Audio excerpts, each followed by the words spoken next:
პარიზში ხელოვნური ინტელექტის სამიტის ფარგლებში მსოფლიო ლიდერები და ტექნოლოგიური კომპანიების ხელმძღვანელები შეიკრიბნენ, რათა განეხილათ თუ როგორ ცვლის ხელოვნური ინტელექტი მსოფლიოში მიმდინარე კონფლიქტებს. პრეზიდენტმა ემანუელ მაკრონმა საფრანგეთსა და ევროკავშირს მოუწოდა ხელოვნური ინტელექტის მიმართულებით მუშაობა გააგრძელონ.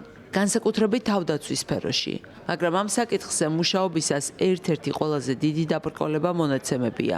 იმისათვის, რომ ალგორითმები ეფექტური იყოს, საჭიროა დიდი რაოდენობით სხვადასხვა სახის მონაცემთა ბაზების ქონა. კი ეს ერთ-ერთი სირთულეა, მაგრამ ეს მხოლოდ საფრანგეთზე და ევროპაზე არ ვრცელდება. ეს პრობლემა ყველგან დგას, რადგან ამ შემთხვევაში საქმე გასაიდუმლოებულ მონაცემებთან გვაქვს და ეს ძალიან რთული საკითხია.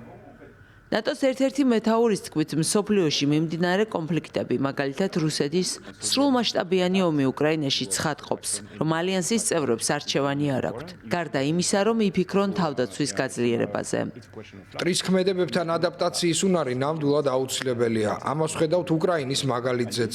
თუ ცვლილებებთან შეგუებას ვერ შეძლებ, მაშინ მოკვდები.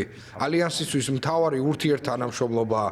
ალიანსის 32-მა წევრმა უნდა შეძლოს ერთად მუშაობა, მათ უნდა ჰქონდეთ სანდო მონაცემები და წესები, რომლებიც ყველასთვის საერთო და გასაგებია. ჩვენ ასევე უნდა დავწმუნდეთ, რომ შეგვიძლია მონაცემების ეფექტურად გაცვლა და მათი შესაბამისად გამოყენება სხვადასხვა ვითარებაში. პარიზის ხელოვნური ინტელექტის სამიტი პროდუქტიული გამოდგა. მაგალითად, გერმანული კომპანია ჰელსინკისთვის, რომელიც თავდაცვის სფეროში საქმიანობს. Mistral AI-სთან ფრანგულ სტარტაპთან გაერთიანდა. ახლა ისინი ერთად იმუშავებენ, რომ ევროკავშირის თავდაცვისთვის ხელოვნურ ინტელექტზე დაფუძნებული ახალი თაობის სისტემები შექმნან.